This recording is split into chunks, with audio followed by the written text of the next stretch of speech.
Bismillahirrahmanirrahim. Assalamualaikum warahmatullahi wabarakatuh. Alhamdulillahirrabbilalamin. Wassalatu wassalamu ala asrofil anbiya wal mursalin Sayyidina Muhammadin wa ala alihi wa ashabihi ajmain, amma ba'du.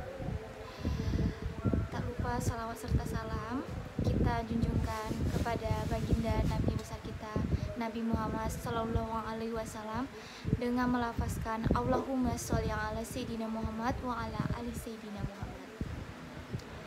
Pertama-tama dan yang paling utama, izinkan saya memperkenalkan diri saya Rini Krismo Ikademi, Prodi Pendidikan Agama Islam, mahasiswa STAI Ibnu Sina Batam. Di sini tujuan saya membuat video sebagai pemenuhan tugas ujian akhir semester saya di semester 4 dengan mata kuliah Qiraatul Kutub, dosen pengampu Pak Bayu Mujarimin MPD. Di sini saya akan menjelaskan tentang mandi wajib dan pembahasan selanjutnya yaitu fardu mandi dalam kitab Safinatun Najah. Baiklah, langsung saja saya bacakan.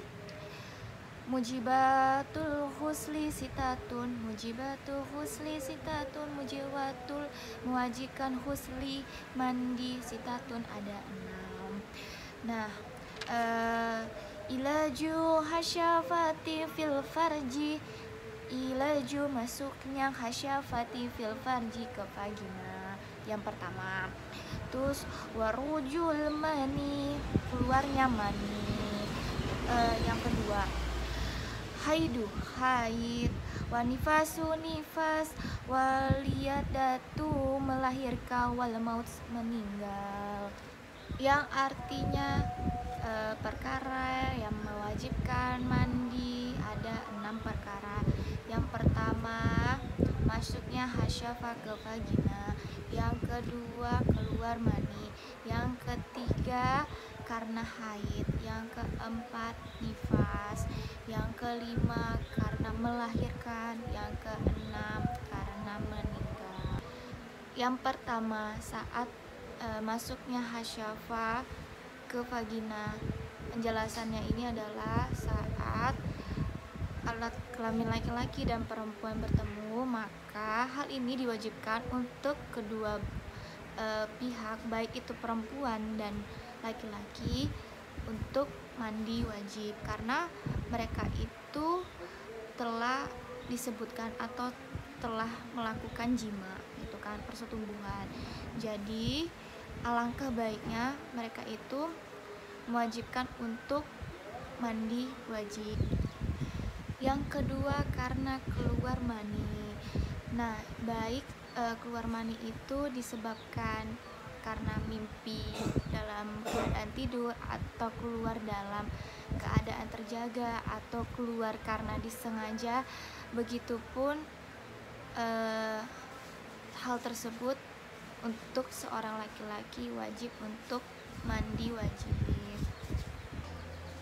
Dari Abi Said Al-Khudri radhiyallahu anha berkata bahwa Rasulullah SAW bersabda, sesungguhnya air itu kewajiban mandi dan sebab air keluarnya sperma. Hadis riwayat Bukhari dan Muslim. Yang ketiga, karena haid. Darah haid atau menstruasi adalah darah yang keluar dari kondisi perempuan yang sehat, yang berwarna merah, pekat, dan panas biasanya ya. Dan mandi wajib untuk wanita yang setelah haid itu wajib karena sebagai bentuk mensucikan diri mereka. Dalam riwayat, Allah Ta'ala berfirman dalam Quran surat Al-Baqarah ayat 222, mereka bertanya kepadamu tentang haid, katakanlah haid itu adalah suatu kotoran atau disebut dengan najis. Oleh sebab itu hendaklah kalian menjauhkan diri dari wanita itu waktu haid, dan janganlah kalian mendekati melakukan jima dengan mereka karena mereka belum suci. Apabila mereka telah bersuci mandi, maka datangilah jima tersebut.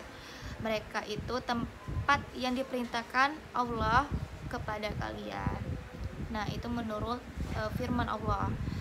Yang keempat karena nifas, karena yang kita tahu nifas itu adalah darah yang keluar setelah atau bersamaan dengan melahirkannya anak. Nifas tersebut juga mewajibkan seorang perempuan untuk melakukan mandi janabah.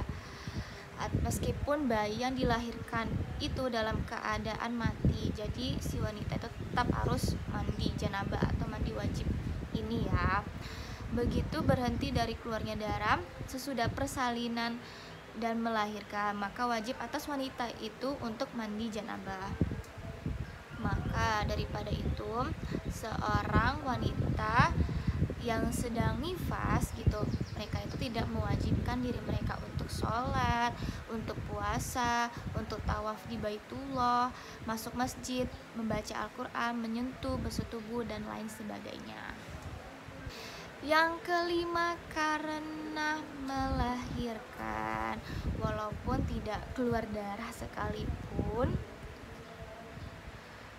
Walaupun seorang wanita melahirkan anak, meski anak itu dalam keadaan mati, maka hukumnya wajib untuk wanita tersebut untuk melakukan mandi janabah. Bahkan meski saat melahirkan itu tidak mengalami nifas atau ada darah yang keluar, namun tetap wajib bagi seorang wanita tersebut untuk mandi saat setelah persalinan yang telah dialaminya. Ada juga sebagian ulama mengatakan bahwa ilat atau wajib mandinya wanita yang melahirkan adalah karena anak yang dilahirkan pada hakikatnya adalah juga dari mani gitu kan. Meski sudah berubah wujud menjadi manusia dengan dasar itu, maka bila lahirnya seorang bayi tapi dia masih janin sekalipun, tetap wajib mandi lantaran janin itu pun asalnya juga dari mani. Yang terakhir kematian. Nah, kematian ini ada dua syarat. Yang pertama adalah orang Islam, yang kedua karena bukan mati syahid. Nah, jika orang kafir atau orang yang mati syahid, maka tidak wajib atau tidak diperbolehkan untuk memandikannya. Itu ada penjelasan dari riwayat Ibnu Abbas radhiyallahu anha bahwasannya Rasulullah SAW bersabda, dalam keadaan ihram terhadap seorang yang meninggal terpelanting oleh ontanya, maka mandikan dia dengan air atau daun bidara. Hadis riwayat Bukhari, Muslim. An-niyatu wa ta'mimul badani bil ma'i, yang artinya fardu-fardu mandi ada dua. Yang pertama an-niyatu niat. Wa ta'mimul badani meratakan badan bil ma'i dengan air. Pembahasan yang kedua, furudu khusli isnani, fardu mandi ada dua. Penjelasannya adalah untuk melakukan mandi janabah maka ada dua hal yang harus diperhatikan atau sebagai rukun atau fardu mandi. Yang pertama adalah niat untuk menghilangkan najis dari badan bila ada. Sabda dari Nabi SAW, semua perbuatan itu tergantung dari niatnya. Hadis riwayat Bukhari dan Muslim. Nah, niat ini tuh dibaca di dalam hati pada saat mulai membasuh bagian ataupun tubuh. Adapun lafal atau niat dari mandi tersebut, nawaitu ghusla rofil hadasil akbari fardon lillahi ta'ala, yang artinya aku niat mandi untuk menghilangkan hadas besar karena Allah Ta'ala. Yang kedua, meratakan badan dengan air. Maksudnya itu adalah seluruh badan rata harus mendapatkan air, baik pun kulit maupun rambut ataupun bulu sekalipun, baik akar ataupun yang terjunta selesai, semua penghalang wajib dilepas dan dihapus, seperti cat, lem, pewarna kuku, atau pewarna rambut bila bersifat menghalangi masuknya air. Jadi saat kita ingin meratakan badan dengan air tersebut, maka ada hal-hal beberapa yang harus dilepas atau dihilangkan tersebut. Terus sedangkan pacar kuku atau henna yang biasa kita sebut dan tato tidak bersifat menghalangi sampai air ke kulit, sehingga tetap sah mandinya, lepas dari masalah haramnya membuat tato. Nah, menghilangkan najis ini juga merupakan syarat dari mandi janabah.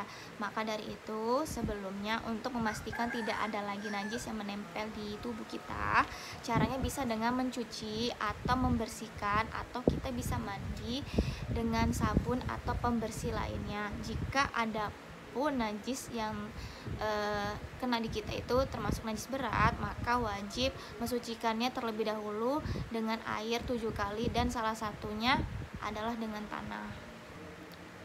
Adapun tata cara mandi junub, yang pertama itu adalah mencuci kedua tangan dengan sabun, lalu mencucinya sebelum dimasukkan ke dalam tempat yang berisi air. Terus yang kedua itu menumpahkan air dari tangan kanan ke tangan kiri. Jadi ditumpahkan, misalnya kan ada gayungnya ini tuh dari tangan kanan dulu baru yang ke kiri.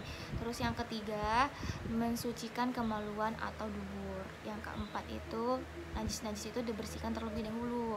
Yang kelima, berwudu sebagaimana untuk sholat, dan menurut jumhur disunahkan untuk mengakhiri atau mencuci kedua kaki kita. Yang keenam adalah memasukkan jari-jari tangan kita yang basah itu ke sela-sela rambut sampai yakin bahwa kulit kepala itu telah menjadi basah atau telah tersentuh air. Terus yang ketujuh adalah menyiram kepala dengan 3 kali siraman. Jadi semuanya tuh dari atas terguyur ke bawah itu sampai 3 kali gitu. Selanjutnya adalah yang ke-9, membersihkan seluruh anggota badan. Semua itu dilakukan sebanyak 3 kali, dimulai dari yang sebelah kanan baru ke sebelah kiri. Tadi udah ada penjelasannya di awal, pokoknya diawali yang di kanan terlebih dahulu, baru di kiri. Mungkin itu saja yang bisa saya sampaikan dari 2 materi yang saya ambil. Yang pertama itu adalah mewajibkan mandi. Yang kedua itu adalah tentang fardu mandi. Semoga teman-teman dan diri saya sendiri bisa mengambil hikmahnya dan bisa mengambil manfaatnya untuk nambah ilmu buat kita semua. Mohon maaf jika ada kekurangan dari video ini. Kesempurnaan itu hanya milik Allah, dan kekurangan itu datangnya dari diri saya sendiri. Saya akhiri dengan billahi fisabilil haq, fastabiqul khairat. Wassalamualaikum warahmatullahi wabarakatuh.